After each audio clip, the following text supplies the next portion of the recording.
मित्र, ग्रेस हे नाव मराठी कवितेमध्ये एक ध्रुवतारा आहे.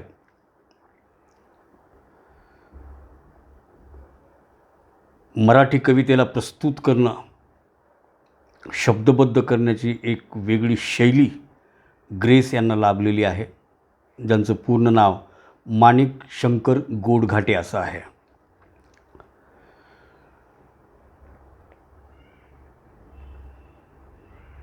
हे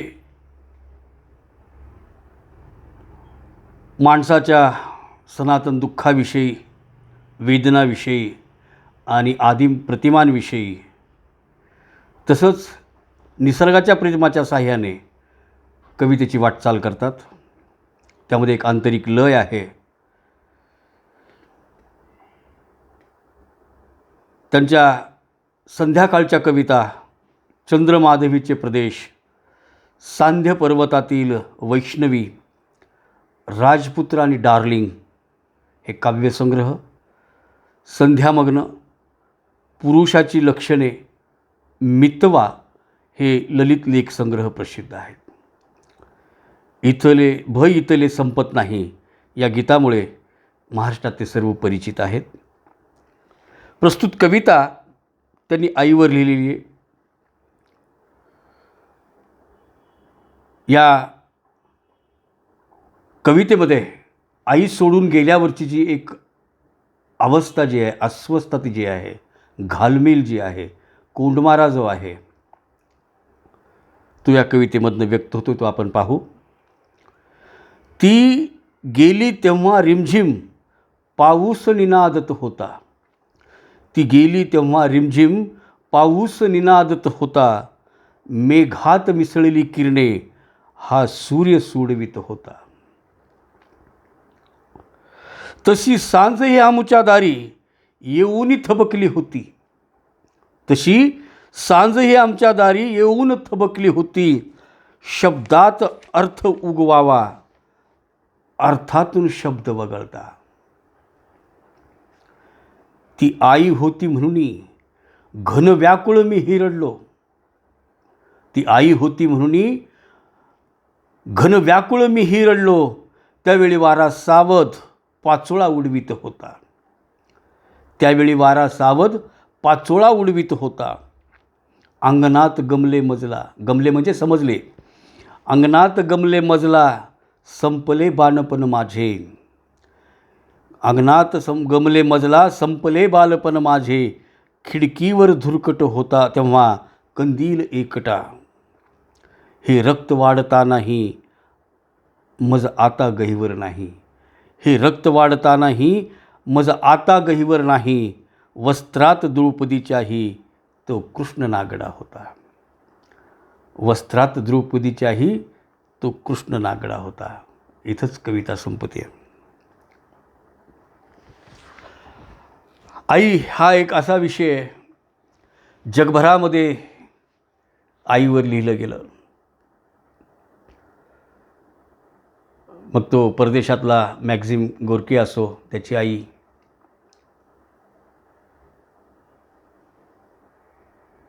प्रेमचंदाची आई, महाराष्ट्राच्या प्रदेशामध्ये वाढलेल्या कवी लेखक यांची आई, मग ते फ. शिंदे असतील, वामन निंबाळकर असतील, प्रत्येकाने आईच्या प्रेमाचा आणि दुःखाचा शोध घेतलेला आहे.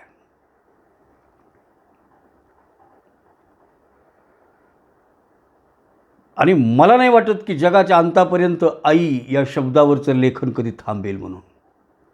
वेगवेगळ्या काळात, वेगवेगळ्या भाषेत, वेगवेगळे कवी, लेखक, नाटककार, कादंबरीकार जे काही लेखन करतात, चित्रकार, शिल्पकार,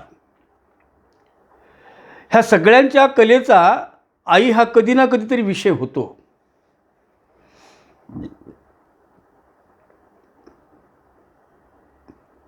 कवी आईबद्दल काय बोलतात?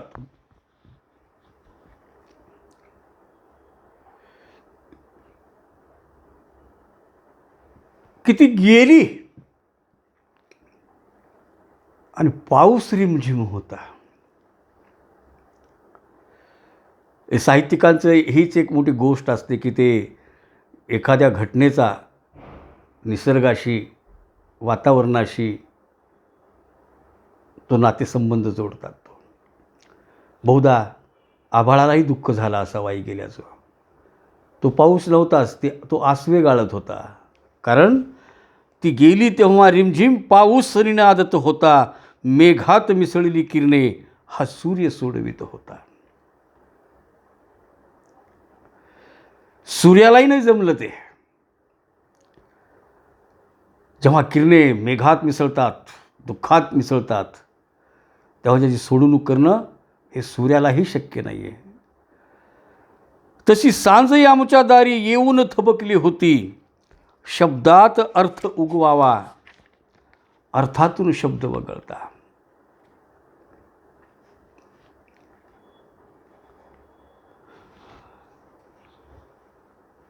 दुःखाची सांज आहे, आनंदाची सांज वेगळी. उल्हासित, टवटवीत मंदिरामध्ये आरत्यांचा, प्रार्थनेचा घोष ऐकायला येतो.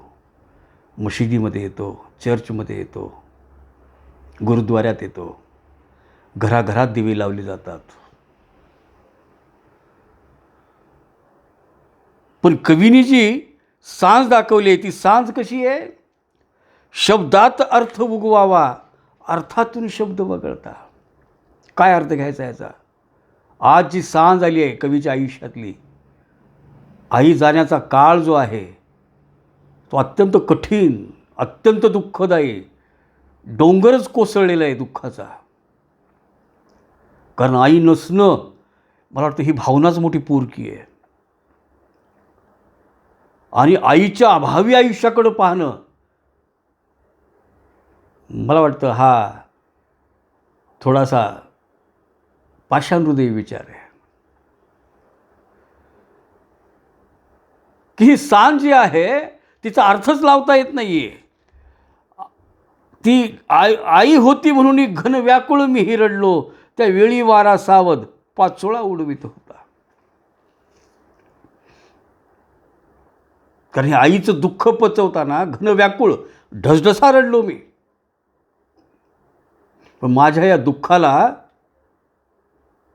डिस्टर्ब होऊ नये, व्यत्यय येऊ नये माझ्यात, म्हणून त्यावेळी वारासुद्धा सावधपणे आपला पाचोळा उडवित होता.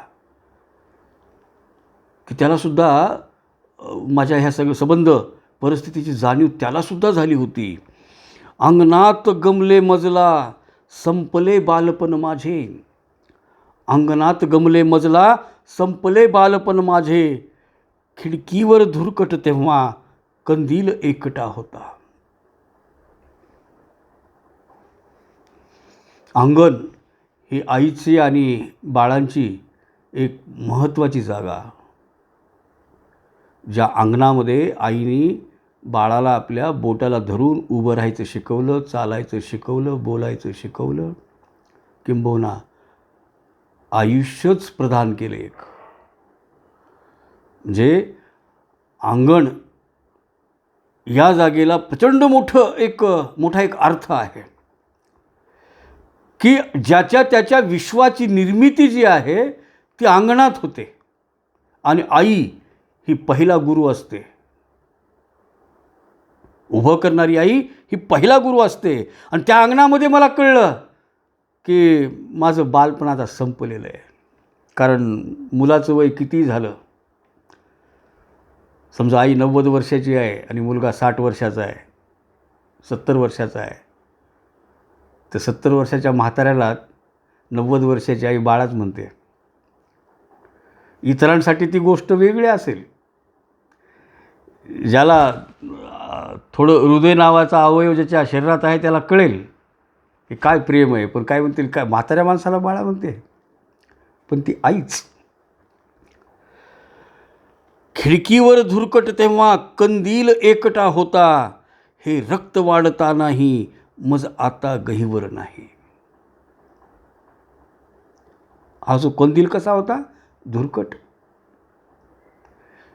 जेव्हा कंदिलाची वात मोठी होते किंवा जास्त वेळ चालतो तेव्हा आतून एक काजळी निर्माण होते त्या काचाला आणि त्याचा प्रकाश पण क्षीण होतो. तशीच अवस्था कवीची झालेली आहे की दिवा तर तेवतोय पण तो धुरकट आहे, तो अंधारला आहे, तो काळवंडला आहे. त्याचं कारण काय? वस्त्रात द्रौपदीच्याही तो कृष्ण नागडा होता. बाळ जर कुठं सुरक्षित असेल तर ते फक्त आईच्या कुशीत. ज्याला ज्याला बालपण आठवतंय त्यांनी पुन्हा एकदा थोडंसं फ्लॅशबॅकमध्ये जावं. कशी थंडी असली, आईनं आपल्याला कुशीत घेतलं आणि पदर तिनं आपल्या अंगावर टाकला की त्यातला उबदारपणा जगातल्या कोणत्याच मखमली अशा वस्त्राला नाही आहे. तो उबदारपणा होता.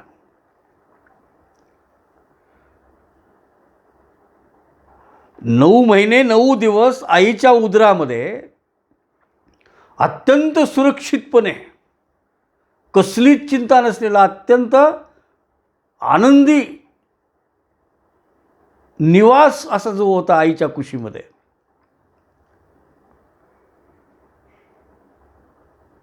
तो आनंद ज्याने साठवून ठेवला, ज्याने सेव्ह केला, तो त्याला जाणवू शकतो, बाकीच्याला नाही जाणवणार तो. म्हणून तुम्ही किती मोठे झालात, आईने तुमच्या डोक्यावरून हात फिरवला, तुमच्या तोंडावरून हात फिरवला, तुम्हाला जवळ घेतलं की त्यातलं चुंबकीय प्रेम जे आहे ते प्रचंड असं तुम्हाला एक सामर्थ्य देऊन जातं.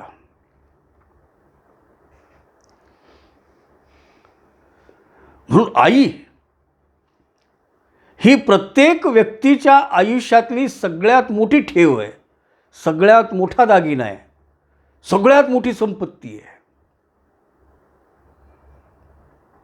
म्हणून शेवटच्या 2 ओळी काय सांगतात?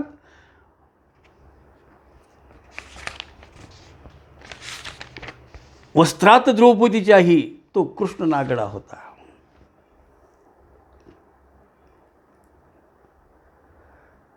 कारण आई जर नसेल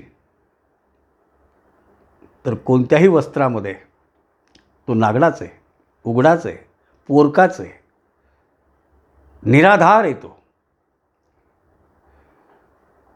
आणि ज्या पद्धतीनं कवीनी आईच्या जाण्याच्या काळाचा जो हा मागोवा घेतला आहे भावनिक, मला वाटतं तो अत्यंत हृदयस्पर्शी आहे. ग्रेसचं लेखन, त्यांच्या लेखनातली हीच ताकद आहे की माणसाच्या काळजाचा ठाव घेणारी शब्दरचना आणि ती एक पार्श्वभूमी तयार करण्यामध्ये त्यांचं सामर्थ्य जे आहे ते अलौकिक आहे. म्हणून मी सुरुवातीला म्हटलं होतं की मराठी कवितेतला हा एक ध्रुवतारा आहे. याची सांगण्याची पद्धती वेगळी, मांडण्याची पद्धती वेगळी आणि या सगळ्या निसर्गाशी धागा जोडत ते मानवी भावनेपाशी आणून माणसाला सोडतात. इथंच कविता संपते. धन्यवाद.